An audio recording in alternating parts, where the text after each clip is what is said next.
And coming up on this week's show, has Chancellor Rachel Reeves given the economy the burst of growth serum it needs, or is she increasingly looking like she's on another planet, far, far away? Great British Railways could have the scale and impact of the National Health Service. Seriously? And the Transport Select Committee grills the chairman of Shadow GBR and the Rail Minister on how much progress has been made on setting up Great British Railways.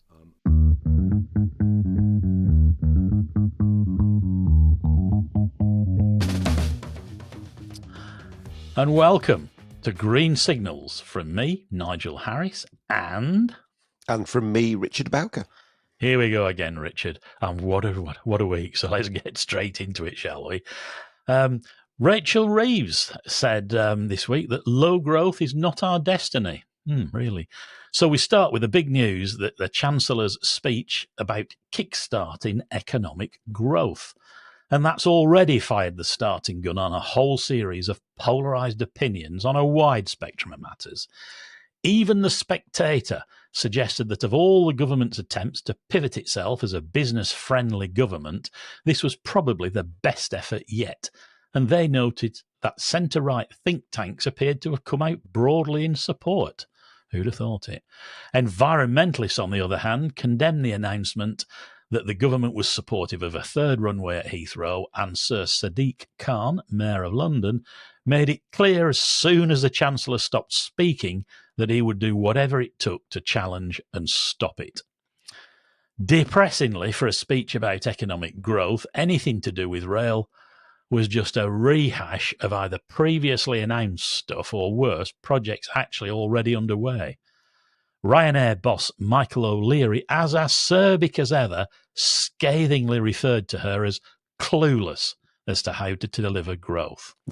Richard, did you have the same feeling when you heard what she had to say? Well, I did. I have to confess, I smiled a bit when I heard what Michael O'Leary had to say. And that's not all he said, was it? No, he didn't. And I think probably broadcasting rules prevent us from reporting what he actually said. I suppose the first thing it's anything that promotes growth can't be a bad thing. Hooray! Right? Yeah. I mean, it's an obvious statement, but it is, isn't it? And I believe it's correct what she said, that the IMF's forecasts show us already having at least as good a growth, if not better growth, than some of the major Eurozone countries like France and Germany. So, I suppose we should put it in the context. I think the issue is just how long this stuff is going to take and how difficult some of this stuff is going to be to actually get done. It's one thing to say you're going to do it. It's quite a different thing to do it. But you mentioned about the rail stuff. So let's unpack that first, right? Mm-hmm.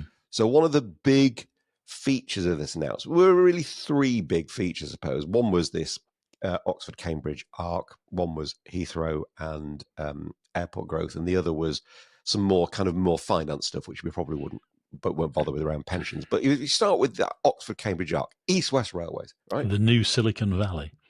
And the new Silicon Valley, right? Which probably will lead to some growth. But East-West Rail, you can't. I was just really frustrated by the sense of, and look what we're doing. And you kind of go, well, funnily enough, I've actually seen the view from the cab of the railway that's been built to Bletchley. It's done, So that was really, there was a lot of that, wasn't there? Transpennine route upgrade. Yeah, it's happening. You can't claim credit for that. Well, they used to make a habit of re-announcing stuff that had already been announced. Now they're re-announcing stuff that's already damn well built. Oh, well, if you want the best example of that, I mean, she said, and we're going to electrify the line from Wigan and we're electrifying the line from Wigan to Bolton. Well, not only have they put the wires up, they switched them on. They were energized on New Year's Day. I mean, that really is dishonest, isn't it? Or ignorant, I don't know. Is she a fool or a knave? Well, who's checking the facts? Who is checking the facts? So, well, I wouldn't say that, Chancellor, because it's done, right? But if you want to be, I suppose, disappointed in the extreme, the thing that she could have done, or they could have done, is just end this debate now on electrification of East-West Rail. Well, if it's done. that, Well, if it's that important a corridor, if it's so important as a strategic link, then wires up the whole way. Yeah. None of this discontinuous stuff that it's would a actually no-brainer, isn't it? It is a no-brainer. Yet they didn't say it. Isn't that the most frustrating thing, though? They spend ages talking about things that will never happen, when there's things actually within their grasp which would deliver the growth they want a lot quicker. Yeah, I suppose you've got to take the view, as we do, and supported by many, that rail investment is good. Certain kinds of rail investment is good for growth. But the rail stuff in this announcement almost felt like it was just hanging on the coattails of everything else. It was almost incidental. The big centerpiece, obviously, was aviation. But did you spot the glaring mistake? I think I know what you're going to say, and actually, we could smile about it, but I'm incensed about it if it's the same thing. Go on. Well, runways. Do you know? Yeah, runways. So like you have to read stuff and read it again and go, "Have I just read that right?" That's exactly. So I know what you're going to say now, and that's exactly how I reacted. She said in the speech that we've not built a full-length runway in Britain since the 1940s. She said that, right? And I checked the speech because there's a bit on the government website that actually says in a big blue block, transcript of speech exactly as delivered. And then later on it says that haven't built a full-length runway since the 1940s. Manchester Airport's second runway was built in 2001. It is a full-length runway. It is the only full-length runway outside of London. It opened in 2001. It took them 10 years to build. So it's not like it was a quick thing. It was national news. You would not have missed it. And so either whoever was fact-checking this thinks that the North kind of ends at St Albans if you're driving from Westminster. Or the country, because it's the first runway we built. I know. That is just so basic, and you kind of then wonder, well, what else is wrong in this speech if you can't even get that right? And it's that fact that's the problem, because it's almost like the justification for the whole thing. We haven't built one since the Second World War. This is absolutely ridiculous. So I was going to say, Nigel, do you think it's because she's a Leeds MP, so does actually know where the North is? Yeah, but she absolutely opposed the expansion of Leeds Bradford Airport a few years ago, didn't she? On environmental grounds. But she did. Yes, I know. I know. Maybe she just thinks that anything that's over the west side of the Pennines isn't really worth. Well, a lot of Yorkshiremen think that, don't they? That's why she's forgotten about Manchester Airport. But I think this is a huge thing, because you're right about that. It makes you question everything else in the report, but it makes you question her attention, her diligence, her attention to detail. What about the officials? Who wrote that nonsense? Because look, I've trained maybe a couple of dozen journalists over my career, and I don't think any of them would have made such a basic error in all this. And there's a journalism point here as well. Yeah. I'll not use the full salty language of this old saying in journalism. Oh, good. But there's an old saying in journalism that if somebody tells a reporter it's raining, it's not your job to just go and report it. It's your job to go and look out of the window and check. And clearly, nobody has looked out the window and checked. And what's really, really depressing is I watched Sky News last night. I watched BBC News last night. I've looked at a number of things. Not one single national journalist has picked up on that.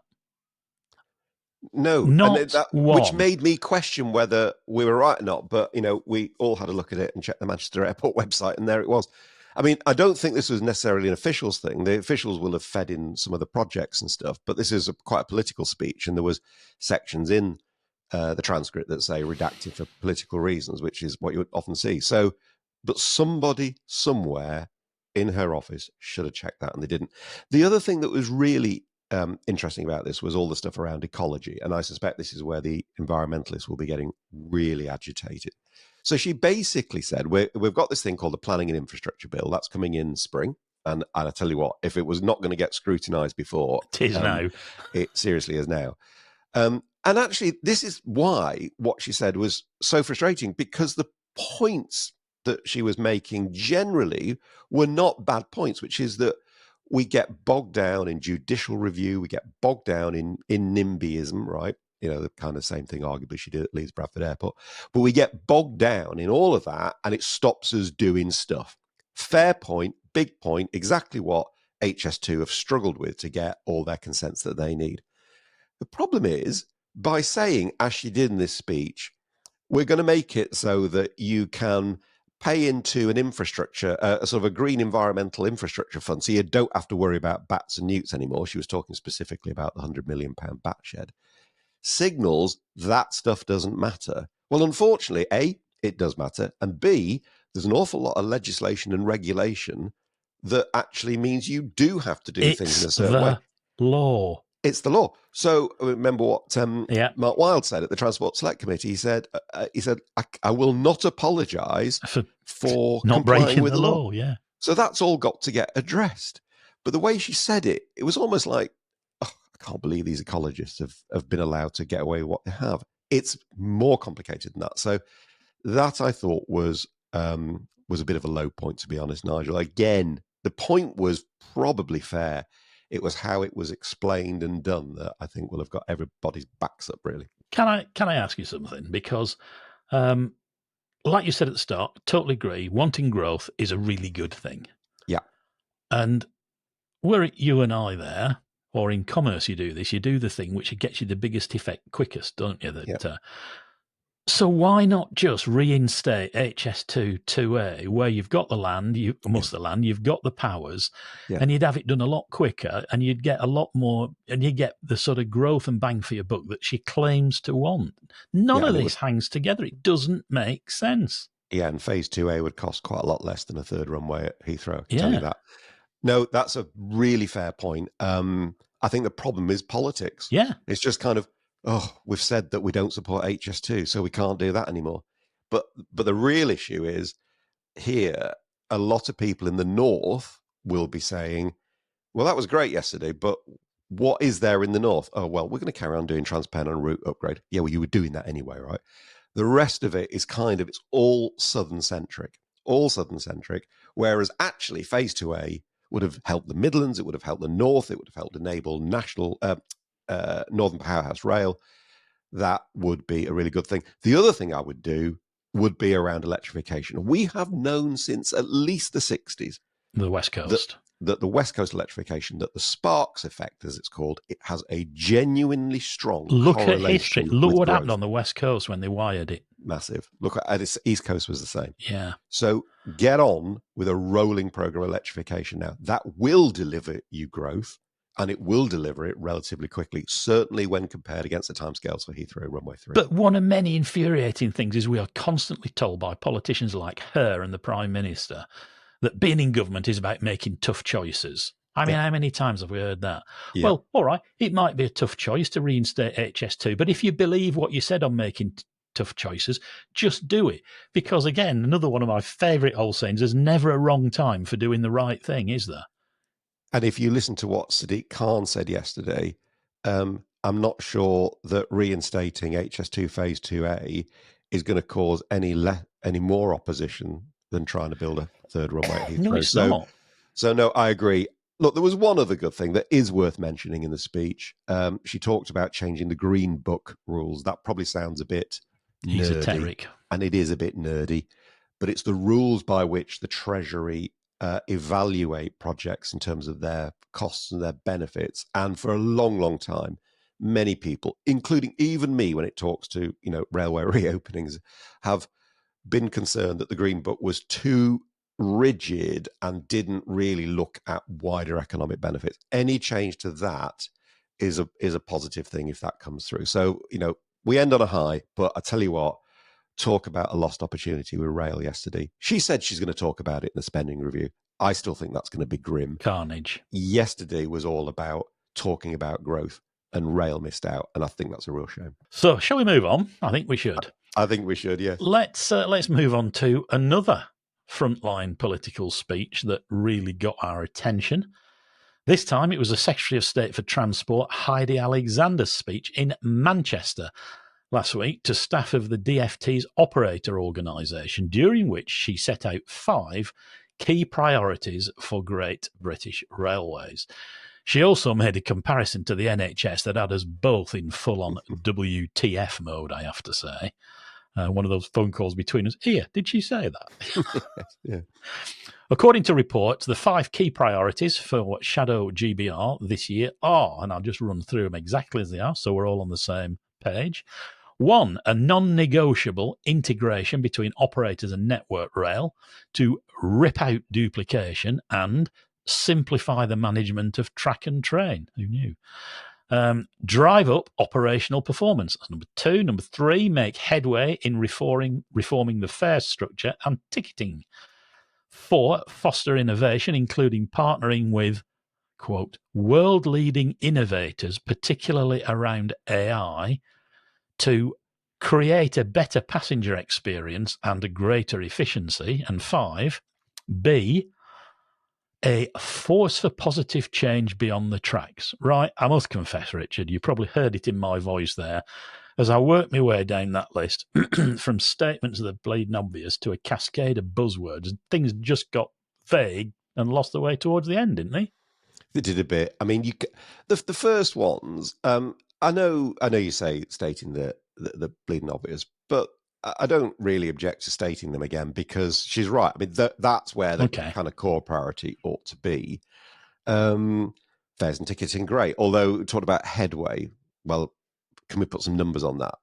How much headway? I mean, the issue with fares and ticketing is always the sort of the fear, I think, amongst officials. Drive revenues down. Yeah, they'll mess it up, and the law of unintended consequences. Where you have winners, you have losers, and they vote. If you mess it up a bit, the great thing about the fare system is you can change it pretty quick. Anyway, as for the last 2, AI is one of those trigger words, isn't it? Yeah, it's like growth corridors and all that kind of stuff. That's now got to appear in every government plan or statement. I didn't really understand what's the it point. mean? And a force for positive change. Well, I think railways are a force for positive change. I a bit like you. Once it got a bit down the list, it got a little more esoteric, as I think was the right word. But the first one's fine. The only thing missing, I suppose, was putting the passenger at the centre of all we do. No, don't be cynical. Sorry.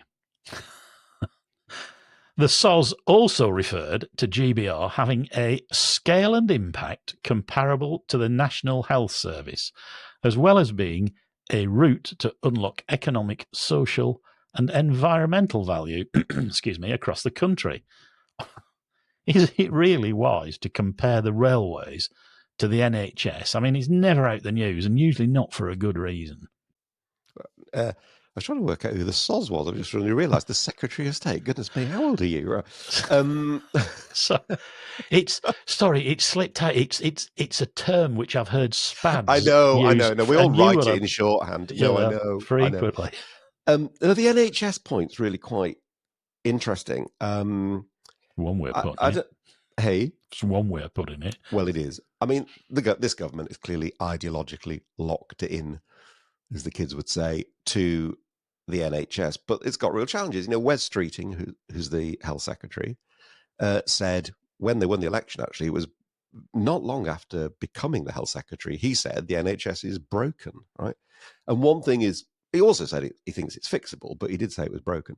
And the one thing it is a money pit. I mean, there is clearly no amount of money that would ever be too much or enough for the NHS. I mean, what's the budget this year? £200 billion. So, of which, by the way, the vast majority is operating cost. It's not capital. The vast majority.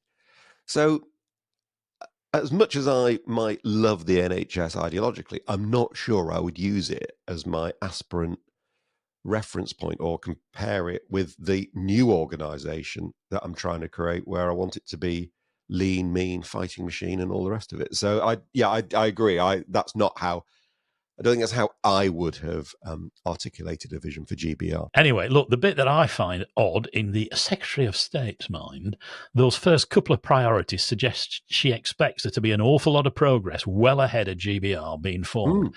And yet we also constantly hear about how many things can't happen till we've got the legislation. Which is it? Can we do stuff now or can we not? Because I am reminded that I distinctly remember conversations when Keith Williams reported in May 2021 that there's lots of stuff we can get on with right now. Yeah. And we haven't. And we're still not. Yeah, I think it's a very fair question. I think a lot depends on the context in which the question's been asked, i.e., do we have to wait or can we get on with stuff? Right. Yeah. So I think the context in which you're asking is important, and I suspect the audience who are listening is also quite important, right?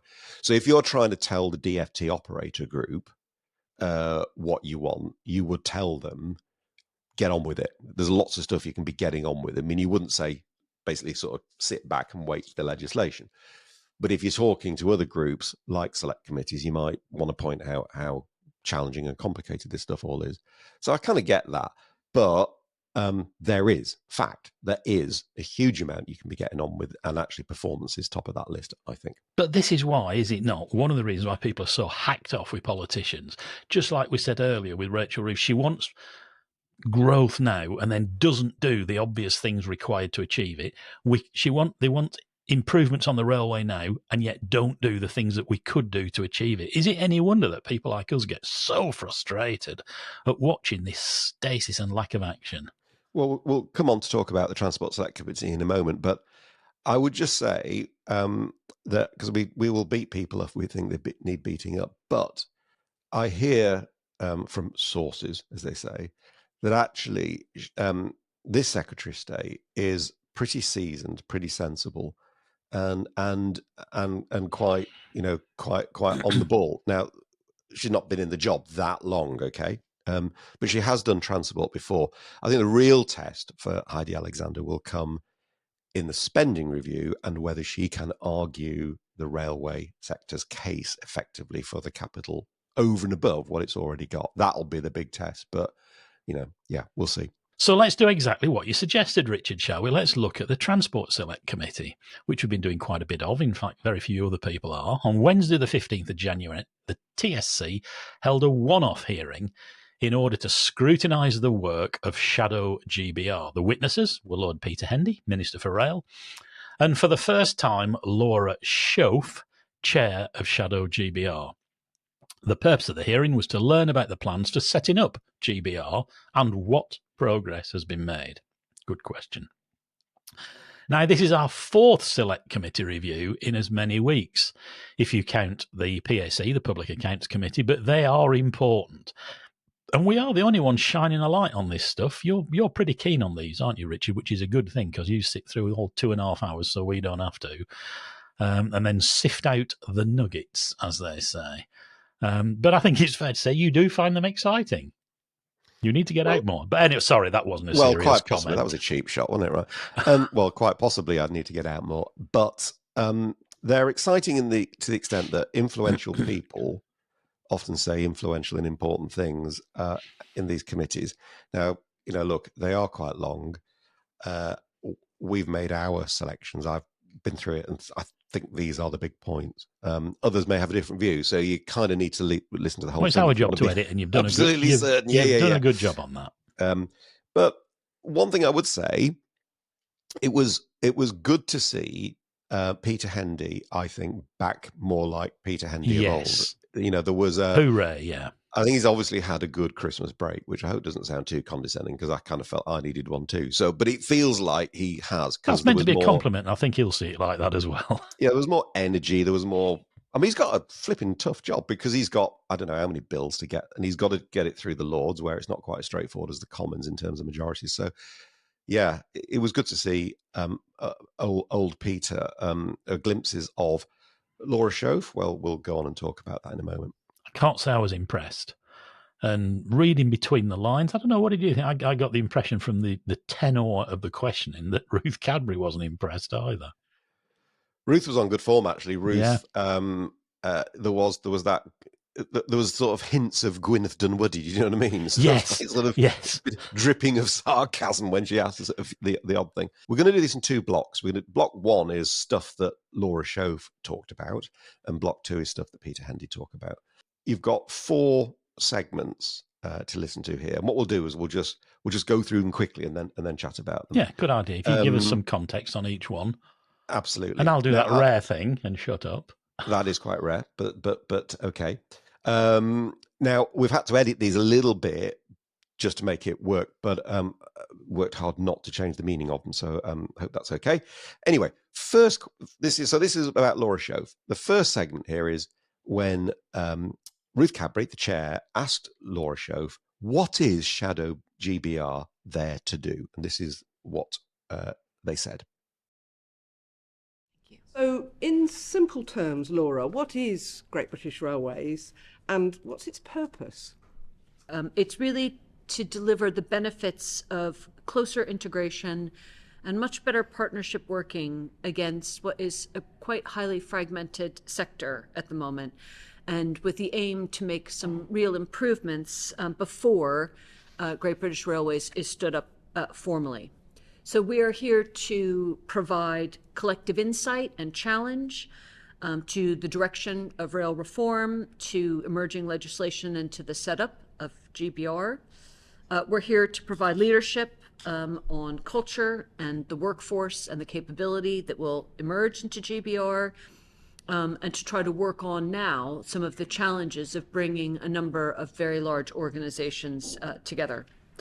So we work as leaders, and it is myself and the Chief Executive of Network Rail, that of the DFT operator, and also the DFT itself, to try to identify what are some very practical steps that we can take now to work towards a better integrated railway, and how we can work differently and model that difference in behavior into the sort of culture that we want to see in GBR. Right. So then the chair, Ruth Cadbury, followed up with a more sort of specific question and said, but what is your role, Laura Shove, and do you have the resources to carry it out? But what's the actual role for yourself as chair, and what does your day-to-day work, which, as you said, is only part-time, and what sort of level of resources do you have to do just this role? So I've been asked in this role very specifically to be the convener of those three organizations, and to make sure that collectively we are working together. These are three very large organizations that in and of themselves have tremendous resources. So it's not about setting up another organization at all. It's about making the most of the talent and the teams that we have across three organizations, and really challenging them to think very differently about the way that they are working, and where we have operators that are now with the DFT operator, how we start to make some of those improvements that can sort of model what we want to do going forward. Okay, so you convene a meeting of I do. three men, knocking some heads together, no doubt. But what resources do you have for that role? Or for me in my role. How big is Shadow GBR? Yeah, I call simply on the resources of those three organizations at the moment. Fine. Yeah. Then she went on to say, to ask Laura, okay, has the Secretary of State given you any specific targets or objectives? And interestingly, have those changed when the Secretary of State changed just before Christmas? And have you been given specific outcomes by ministers? Yes. One of whom is obviously sitting next to you. And have the outcomes you've been asked to address changed since the appointment of the new Secretary of State? I wouldn't say that they've necessarily changed, but I have now had some very clear direction from the Secretary of State about the immediate focus. So it might be helpful just to go through what those areas of focus are. So firstly, it's about integration, and it is about identifying those opportunities for integration between track and train. Really keen that we drive out duplication, that we reduce operational costs, that we break down silos, and that we don't miss those benefits, especially with those train operating companies that are in public control, to try to grow and change in how we use them as an example of what this can really be and what it means for passengers. Then there's a definite focus about standards. So we all want to align around what are the key passenger focused metrics. So we want to focus really on what is a very safe, high quality passenger experience. We want to be robust and careful about what kind of performance data we have, and we want to make sure that passengers understand, perhaps at their local stations, what the performance is of their train services, and more importantly, what's going to be done to improve that. And also to bring together more customer insight from across the sector. So a big focus on how we're going to develop and share those standards across the industry. Now, the final segment we're just going to play here is actually slightly curious but rather interesting exchange. Wasn't it? Because it was a question from Lawrence Turner, who's the Labour MP for Birmingham Northfield, who asked what, on the face of it, might seem quite a kind of, I suppose, a process or admin question about record keeping and the being able to scrutinise decisions that Shadow GBR have taken when it becomes GBR proper. And this is what he asked, and this is what she said. And just finally, you spoke, Laura, about ensuring accountability to the Secretary of State and having scrutiny around this programme of work. I mean, the government's been quite clear that Shadow GBR is not a public body in its own right. So I'm curious to tease out, if we can, what those accountability mechanisms look like. It's very welcome that you're giving evidence and being subject to scrutiny in the committee. Is accountability to Parliament likely to be put on a more formalised footing? And just on quite a narrow point, what do the records of the body look like? Are they kept within the department? And down the line, once we're past the policy development stage, are the minutes of meetings going to be accessible so that we can look back at the early intentions of Shadow GBR and then compare it to later performance? So at the moment, Shadow GBR is held to account by the Secretary of State and the Rail Minister. We meet fortnightly to update on progress. We've been given those 5 priorities. And as I said, we'll be working through milestones in a delivery plan that we will be making public. So that will be that with which we are very happy to be held to account. I'm very happy to come to this committee at any point should the committee want to see me. We do not at the moment keep detailed records of our meetings. As you might imagine, they are challenging, and I want to keep a space at the moment where we are allowed to have rather challenging conversations and challenging each other and challenging on behavior. As it moves further towards GBR, I don't know whether that will change, but at the moment that is how we are governed and that's how we are held to account. Okay, thank you. I must say, given the importance of this particular policy area, I do find it a little surprising to hear that detailed records are not at the moment being kept, but perhaps we'll get to that point. Thank you. Okay, thank you. There was nothing that was said that she said that was wrong. No, I agree. But there was interesting language. I think this notion of being a convener, right, bringing 3 organisations together to have challenging conversations in, I mean, she didn't quite say safe space, but she said space, but it did feel for all the world like, you know, like you sort of have those sort of self-help groups that meet at the local village hall and they all sit around in a circle on the chairs and the convener says, right, well, would you like to introduce yourself and tell us what your problems are? You know, being a bit naughty, but it did feel like that. And I just was left sort of looking at going, but why couldn't the 3 of them do that on their own? Why did they need this? And what is it about this process that's making it any easier? And there may be a reason, but I was left wondering what it was, despite what she said. My name is Andrew Haynes and I'm the Chief Executive of Network Rail, you know. You're right. And surely, Richard, that gets in the way because the 3 people we're talking about, let's just name, it's Robin Gisby, Andrew Haynes and Alex Hines, 3 titans of the rail industry who bluntly have forgotten more about the issues and what's involved than she will probably ever know.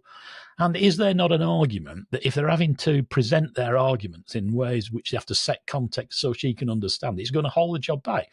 As you said, why can they not just get together and sort this and do it? There's stuff they could be getting on with now. Why can they not just JFDI?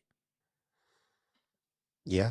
I mean, there may be a case of what you see in public is different to what you sort of see in private. That's possible. Okay. Right? But I don't know, but I was left asking at least the same question, even if the answer is actually loads of stuff. All right. You didn't get that. Yeah. Let's leave that for the minute. I especially found the section on specific targets and outcomes, and interestingly, Ruth Cadbury used the word specific in questioning Laura twice. Yeah. From the Secretary of State, confusing. The Secretary of State had, in Manchester, set out the 5 clear priorities, which we've already talked about. And whatever you think of some of them, there were 5, and there's a list, and it's clear. Yeah. So when Laura Schauf was asked the same question by Ruth Cadbury, although in her answers she referred to being the 5 priorities, it would have taken a better person than me to deduce what they actually were from what she said. Yeah, it was a bit like that, wasn't it? It did wander around a bit. And you're right, what Heidi Alexander said was pretty clear. But maybe, again, maybe... It's all buzzwords, wasn't it, Richard? Well, we heard a lot about culture. We heard a lot about breaking down silos. We heard about aligned objectives. We heard about customer experience. I mean, it's all valid stuff. And we'll hear from Peter Hendy in a minute. That it is actually going to take a fair amount to reverse some of the more institutional hardwiring that's kind of drifted into the system in recent years, especially, I should say, in the last 5 years post-pandemic when the department have been more involved. But nonetheless, so we're not underestimating that there's a lot of kind of recalibration to do. But nonetheless, the kind of the core stuff is pretty clear, and why you need to do it this way. I was still left bemused by it. I'm not sure it requires what we heard just now. I think it probably just really needs somebody to stand up and say, right, I'm fed up of this. Leadership. It's crap, so we need to fix it, and that doesn't need this process. I would not have thought. All right. Let's park that for the moment, shall we? And let's talk about Peter Hendy. Always like doing that. As you said earlier, this was a bit more of the vintage Hendy of old. A bit of metaphorical table thumping, a bit of fire and language such as bonkers, and real engagement with the subject beyond what sort of officials have written for him. He was definitely playing to the gallery, but there's nothing wrong with that. But I also felt that he did have and does have a clear view of what needs to be done and how it's going to get done. But I wonder whether you're similarly persuaded, Richard. Well, I'm persuaded there was a different mood. I mean, compared to before Christmas, definitely. No question about that. I did feel there was a bit of contradiction in some of the things he said, but no doubt we'll go on to that when we hear what he had to say. All right, so we've got 2 segments to listen to here. Well edited, Richard. In this first one, Peter Hendy gets quite passionate about what the railway of the future needs to look like to perform well, and why the railway itself needs to take ownership of the problems, as well as what it needs to do to deliver the solutions. Take a look at this. The structure of what Laura's doing has to be like it is, because we don't have the legislation to do anything different. But when we do, Network Rail won't exist, and neither will DFT Operator. And indeed, one of the challenges for DFT Operator is to be sufficiently resourced and capable to take in the train companies that it will take, the operations that it will take in over the coming 2 and a bit years, but not form itself into another great beast like Network Rail, when actually the job of GBR is to take those things apart and run them in a coherent way. I'll say one other thing, and I think it's really important, which is that it's too easy to conclude that therefore GBR will be some megalithic sort of Eastern European organisation with a massive office with thousands of people in it, and if it is, it will fail. The railway runs best at a level at which people can be in individual control of it at route and at train operating company level, And actually, what we want as GBR gets formed and all this good work is done, we want some results now, which is what Laura's talking about, because passengers deserve to have better sooner. But we also want to create an organisation that works at a level at which passengers can see the result. At its simplest, one of the prevailing cultures in the whole railway is that when something goes wrong, you look for somebody else to blame. And it's a very simple, it's almost an automatic reaction. And I can't remember whether I said this last time when I came here, but actually in Network Rail, when I used to look at the morning's performance and I felt tired and weary and, you know, I think, oh, thank God it's not our fault. That's hopeless. That is completely hopeless for passengers and for late-running freight trains. Network Rail has managed and has been asked to manage its performance with different metrics than train companies. How do you resolve that issue? That's bonkers. You know, technical term from the balkanised railway industry. It's bonkers. If everybody knows what you're measuring, at least there's a fair chance that you can agree at least what's gone wrong, or the quantum of what's gone wrong. And I'm absolutely passionate about it, if only because in my previous life I ran an organisation at Transport for London where everything that went wrong was my fault. And we fixed it, or we tried to fix it, simply because there was nowhere else to go. And this railway has to get into the habit of saying this is our problem and we fix it. And I can be passionate about that because I believe in it. OK, we'll come back to that in a moment. Here's a second segment featuring Peter Hendy answering a question from Catherine Atkinson, the Labour MP for Derby North, about whether the Minister agrees that micromanagement by officials and ministers is at least partly to blame. Thank you. When we were talking about some of the things that needed to change, one issue wasn't raised, but which I hear regularly when talking to different rail bodies, and that is a concern that actually part of delays have been created by micromanagement from the department and the Treasury and things. So with that in mind, I'd be really interested, Lord Hendy, if you could give some more clarity on this stage about the relationship between GBR and government in terms of political oversight and powers of direction. And I would find it very useful if you could divide between Shadow GBR and what happens before, and then what we expect when GBR is actually in place. Of course, it's a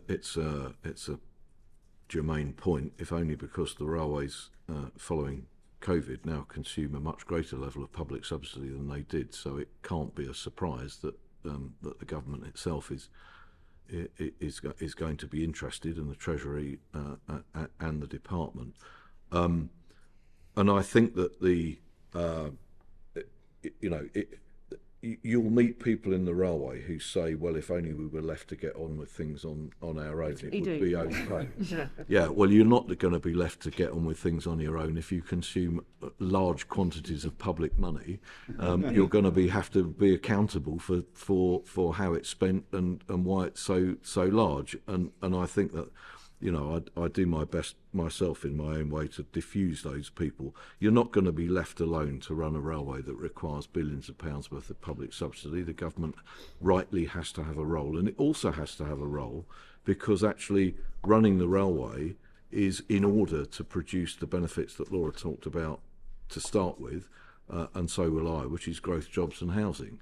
That's the aim. That's why the railway better connectivity delivers all of those things, and certainly after the experience of recent governments, this government is committed to doing things about that in its plan for change and growth. So there will also always have to be a close relationship with government, but the question is where some of the decisions are taken and who by, and whether they're the best place for it.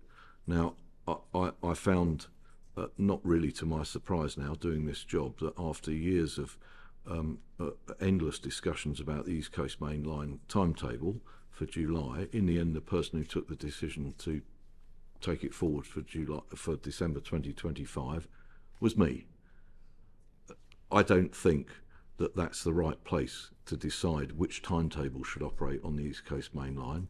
I think that the right place to do that is within a body that's responsible for running the railway and can take responsibility for the individual decisions to go to make a timetable.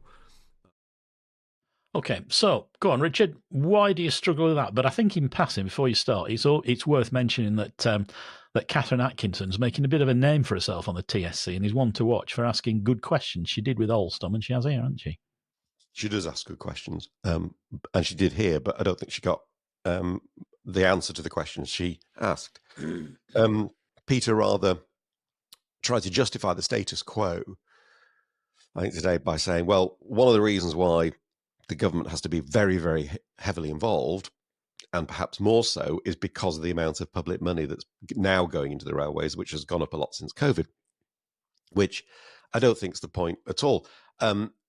Quantum of money is the same as an effective governance model for a sector. You know, you could have wonderful governance with relatively small amounts of money and terrible governance with huge amounts of money. And so that I don't think they're quite they're not as axiomatic as I think he kind of described them to be. And I don't think the second reason is I thought his first part of that answer was a bit sort of punchy, because I don't think I've heard anybody sensible saying that the government should have no relationship, the railway should just be allowed to get on with it. I mean, no. Who would say that? That's mad. Of course, or to use a phrase that he used, that's bonkers, right? Of course the government's got a relationship. And it's not just because of the money. It's because it's political and because it's talking about socio-economic outcomes that are important. Of course the government's got a role. The question, which he then went on to talk about, is where the dividing line between roles and responsibility should be. And today, it is in absolutely the wrong place. It is. I do take your point. There's so much money in railways, there's always going to be politics. You're never going to separate the two. No. But is it not the case that in general terms, the government should be saying to the railway, this is what we want. Here's how much money you've got. Spend £1 more and we'll sack you. Now go away and use your experience and expertise to deliver. Surely, fundamentally, there's nothing wrong with that.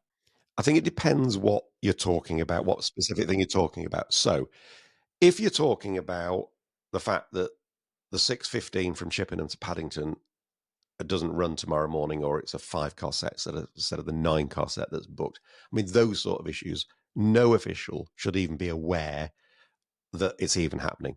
The railway should just be managing that. When it comes to things like, Peter Hendy talked about the East Coast Mainline timetable and said, I had to make that decision. I don't think I should. And I agree. You shouldn't, Peter. That is something that the railway should be managing. But when it comes to things like fares policy, or stuff that involves devolution or regional settlements or stuff like that, I think the government does have an entirely legitimate role. But so it depends what it is. But day to day, no. And indeed, going back to Keith Williams, the idea was that officials should get back from him being involved with day-to-day stuff, as you've said. Yeah. So again, not a new thing. Let's just do it. But people don't easily cede power, do they? Well, they don't. And partly it's because I think they fear the consequences of it, right? And the railway, there's a phrase that's doing the rounds, right, called earned autonomy. So what that means is the railway as a sector, if you want to be trusted to do the stuff that you should be doing day to day, you need to earn some of that. And that suggests it's a relatively slower process than perhaps some of us would like. I think the issue is this. If GBR is going to be a directing mind in the future, we know that. That's what the policy says, and that's what's going to be coming out. Today, the directing mind is the DFT, or the Treasury through its proxy, the DFT. Right? There's no question about that either. I think it needs to be a slightly more sophisticated process. On some stuff, yes, there needs to be earned autonomy and it needs to take time. On day-to-day operational performance, I would be more radical, right, than they are being at the moment. Yeah. I think some of that came out a bit in what Peter said, and I think it's absolutely why Heidi Alexander has set those 5 targets. And I suspect that is what some of the leaders are trying to do. But that is crucial. day-to-day. I tell you this, we'll leave this as the final point. I think the biggest issue on the railway at the moment, in terms of passenger customer confidence, call it what you like, is cancellations. Correct. Right? It's cancellations. Agreed. It used to be around 2%. It's now over 4%. In some places, it's 10%. It is unacceptable. Fix that, almost that issue alone, and I think that'll have a transformational boost in confidence. That doesn't need officials to fix, in my view. I mean, we used to worry about, punctuality in trains not running on time. Now they're just not running in too many cases. Yeah. All right. As you say, let us move on. And now it's time to thank everyone who has been kind enough to leave us a super thanks on YouTube this week. And it's a good old list. You wonderful people are. Deep Breath, Alan Kirkman, Bob Walsh, Stuart Barron, Richard Barnes, Callum Thornillo, The Locomotive, Richard Skelton, Chris Exley, The Independent Brigline Rail Group, Derek Bond, Andrew Seddon, Adrian Headley, David Shirez, Paul Roberts, Alistair Norman, and Stephen Hutton. We really do appreciate so many of you leaving us those super thanks. That's speaking for all three of us. So thank you very much indeed. And although I'm not going to single out names, given that I read that list out just about every week, there's some names crop up there every week. And, those people particularly support on an ongoing basis is extremely touching, isn't it? It is. And the same also goes with our members, of whom we have a really big list now. Thank you for your support. We list all our members at the end of the show in the credits. Just my usual weekly plea, if you're a gold or silver member, do send us your address if you've not done so, so we can get your goodies out, which are particularly your members' mug. But thank you once again for your support. Really appreciate it. Funneled through Deviser's post office, as ever. And now it's time for this week's Railway News Roundup. Greater Manchester Mayor, Andy Burnham, has made some quite granular proposals to take control of rail routes, stations and ticketing in Greater Manchester. A bit of a TFL for Manchester. He's announced a 3-phase plan to be rolled out by December in each of the next 3 years to 2028 across 8 routes. It includes contactless tap-in, tap-out ticketing across 17 stations, a trial of B Network branded trains and upgraded, similarly, B-branded stations. But it's no power grab or kite flying exercise. It appears to be something that has been discussed and agreed with the DfT, Shadow GBR, Network Rail, and so on. So it is actually going to happen. I noticed a very long press release. I'd quote some people like Rob McIntosh, Network Rail's man in the Northwest, fully supportive. So that's got to be encouraging, hasn't it? Yeah, I think this is really interesting. I mean, ownership, as we know, is no substitute for delivery. Doesn't mean that things change, but a lot of this is about ticketing and integration and joined up thinking. So no, we will do some more on the B network. We were going to this week, but then Rachel Reeves popped up and talked about forgot about runways in Manchester as it happened. So anyway, we'll come back to that. Thanks to Steve Roberts for this story. Colourblind drivers will now be allowed to work on Britain's railways after Train Drivers Union ASLEF claimed previous restrictions were needlessly ruling out workers. Now, there's a test called the Ishihara test that requires people to pick out numbers or patterns from, the ones with the field of coloured dots and stuff. Yeah. But apparently, it's been unable to identify those who have slight colour blindness, but not enough to prevent them to being able to do a particular job safely. So now there's a kind of a second test that they can do beyond the standard test. And actually about half of those who go on to do that standard test are then fit to drive. So given the challenges we've got facing the numbers of drivers in the system, clearly that's a positive thing. So ASLEF, RSSB, we've made some progress. Average age of 48 and a bow wave of retirement's coming. So we don't want to be turning away people who can do the job, do we? Indeed not. Darlington, a station I must admit I've always loved.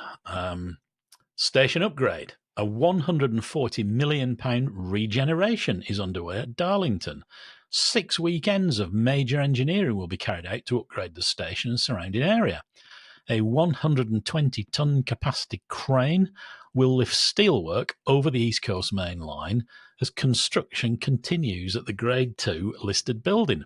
The weekend of February 22nd and 23rd will see the new enclosed step-free footbridge lifted into place over the 2 new platforms at Darlington. And they're, I think, on the fast lines, aren't they? The bypassing lines that go down the side of the existing station, marking a major milestone in the regeneration project. Additional work will include other safety-related projects and completion of 14 other smaller jobs, including track maintenance, safe cessors, telecoms work, and preparations for Railway 200, which, of course, will flow out from Darlington this year. Not next year, this year. It is this year. And then here's another station story. I've got a soft spot for this one. It's certainly part of my youth. Manchester Oxford Road. You remember that there's incredible canopies on the platform that look like they're kind of quite organic, don't they? It's quite distinctive. Anyway, Network Rail are going to be looking at doing some work at Manchester Oxford Road.